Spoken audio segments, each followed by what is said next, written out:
Hey guys, welcome back to the channel, I'm the Arkansas RC Newbie, and on today's episode, we will be doing a once-over on my new G-Speed FS chassis. This is going to be my new build for the season. You guys have got to see my AMK carbon fiber crawler chassis build. Big fan of that, but I think I've learned a little bit more. And really, I'm not too crazy about watching people build. I'm more into the crawling aspect, right?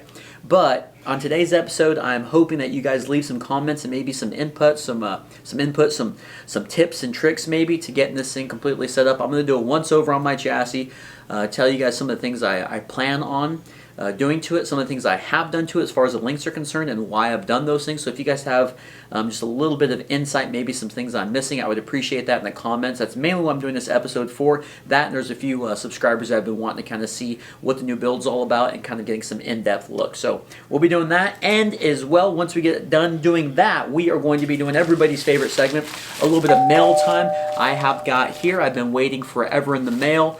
Been waiting like a month for this. This is a brand new motor and ESC combo that we're going to be throwing in this guy. Hopefully it fits. Fingers crossed that. Then we got some little accessories to go with it. But guys, without further ado, let's check out the G-Speed FS body, the chassis, and please hit that like button, hit that subscribe button. Let's get after it.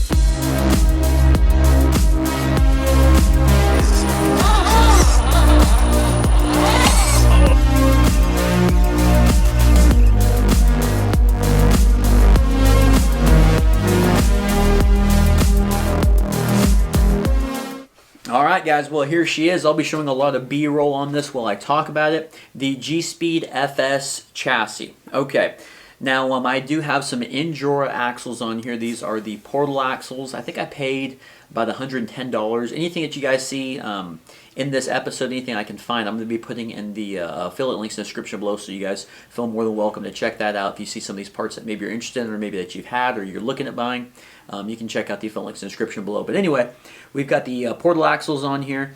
Now I know the first thing you're thinking is, why in the world is the rear so angled up like that? Drive shaft's going to have a heck of an angle. So look guys, I'm so used to crawling with like a wheelbase of a little over 12 inches.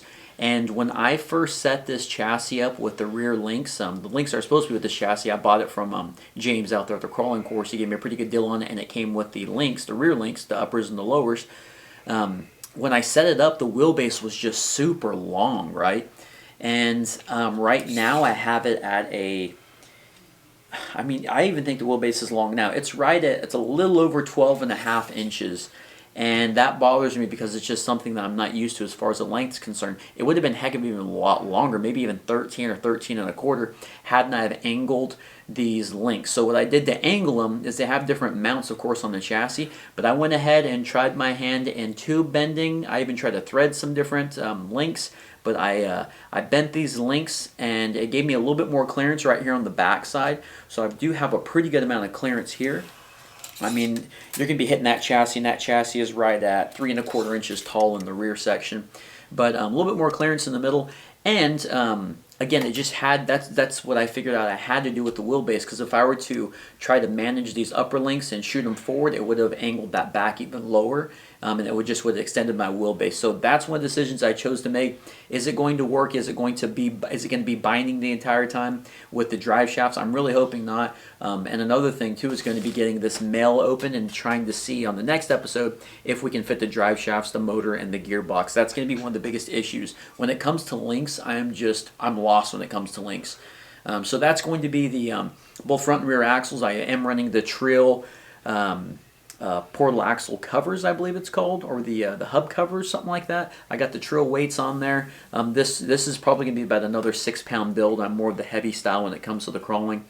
Now on the front, I also bent my links to get a little bit more clearance, and that brings my overall skid plate to right at 2.5 inches, a tiny bit under 2.5 inches for my clearance. Again, with a little over 12.5 inches on the wheelbase. So it's just going to be kind of a juggling act. You know, really it's going to be a lot of testing and tuning. And unfortunately, just running out of time, I'm not sure if I can get a lot of testing and tuning in. So the testing and tuning, you guys just might see if this thing gets built before the next comp, which I believe is like in a week or two. So make sure you guys turn those notifications on so you can see how I do if we get this thing done in time.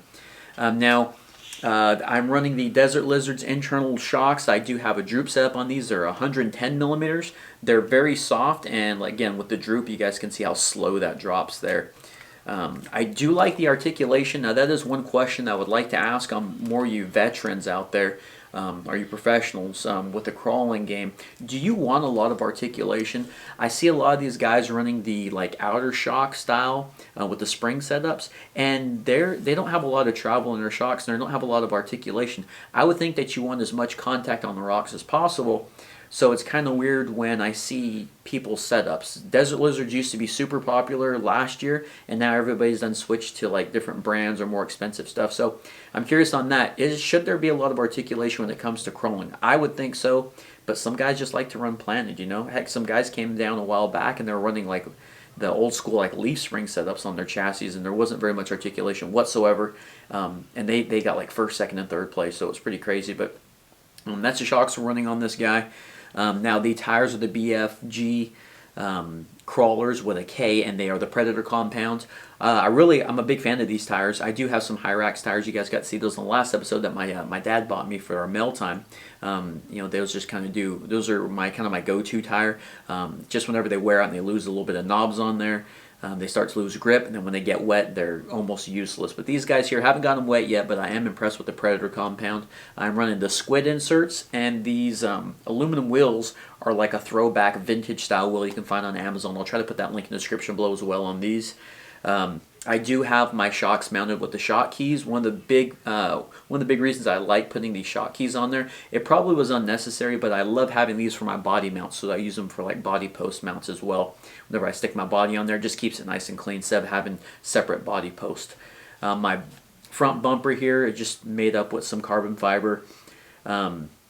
Now my servo, this gets a lot of questions out in the crawler course. It's a Flash Hobby IP67 waterproof 45 kg servo. Dude, the thing's been pretty bulletproof so far. I do have a massive servo horn hanging off of that guy, if you can see that. It is super huge, and that's been the only servo horn that I found that whenever you turn left and right, that doesn't grind with the chassis. Every other one of them brings that little steering arm up, and the servo horn is too short, so I can still get the same amount of radius in the steering, but it starts to grind on the chassis, and that whole chassis will lift up sideways. Don't know if that's necessarily right. I am probably taking some of the torque and power away from that servo with it being such a long servo horn, but I found that's what works for me. It works for my crawler, at least my AMK, and this one here, it doesn't mess with the chassis at all. So we'll be finding out and really putting the servo to the test even more so in the rest of the season. But a really good servo. I am running an Artful Dodger skid on there, and I'm hoping that, again, my gearbox will fit.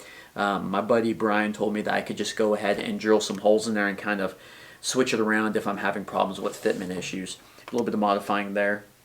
But I think that's pretty much all of it on the G-Speed.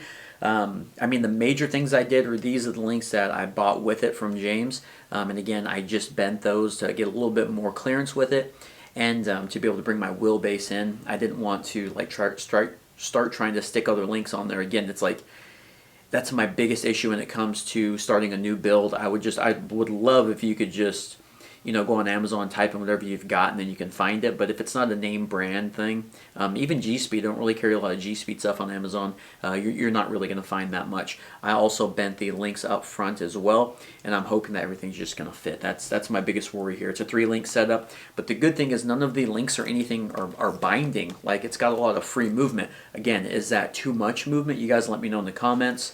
I'm worried about the wheelbase a little bit, but I do like the skid plate clearance. It's just I'm not used to crawling with something that's this long. So that's the G-Speed FS chassis build, how it's coming along. Let's get into a little bit of Mailtime now, and then you guys will get to hopefully see me installing what we have in the Mailtime on the next episode. All right, so turn those notifications on. Let's do a little bit of everybody's favorite segment, a little bit of Mailtime. Okay, first piece of mail here. I do have a few other pieces in the mail, and this here will kind of be a teaser letting you guys know what it is.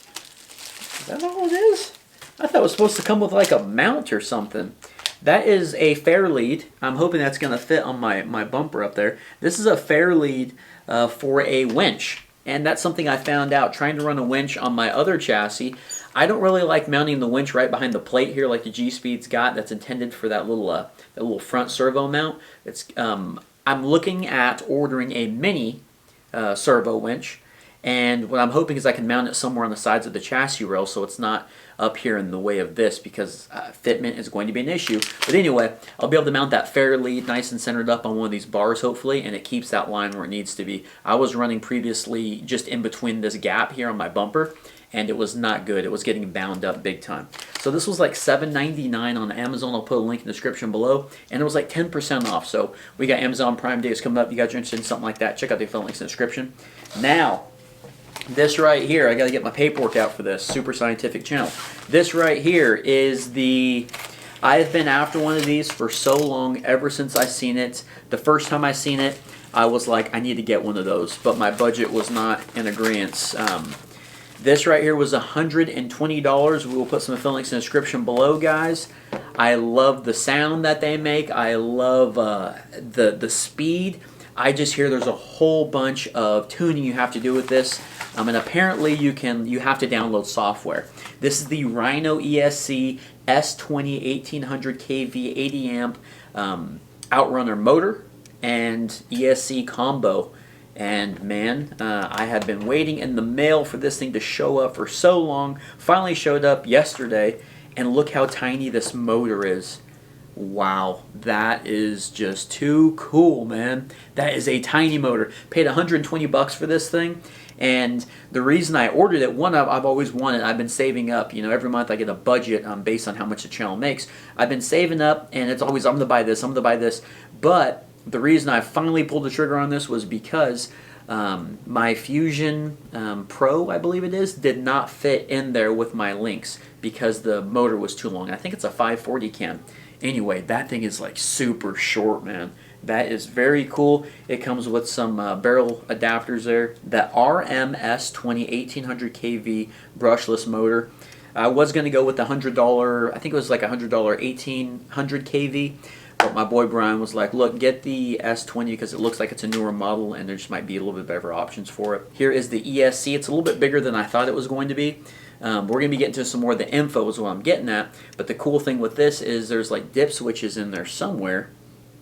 Supposed to be some dip switches where it has a built-in BEC. Okay, I see the dip switches. It has a built-in BEC on this that you can manage to go from 5.2 volts to 8.2 volts. And my servo, I think it handles 8.6, so it's perfect. That comes with some hardware as well. Super duper excited about this. I cannot wait to get this thing going, man.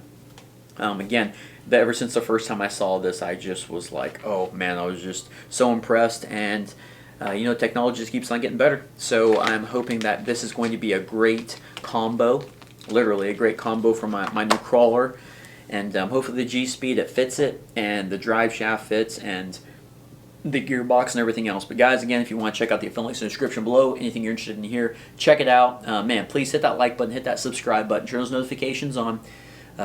We are going to be doing some crawling and a lot of building, and I think I've got a week to do it before our next crawling comp. So wish me luck. We will see you guys on the next episode. Appreciate you guys watching.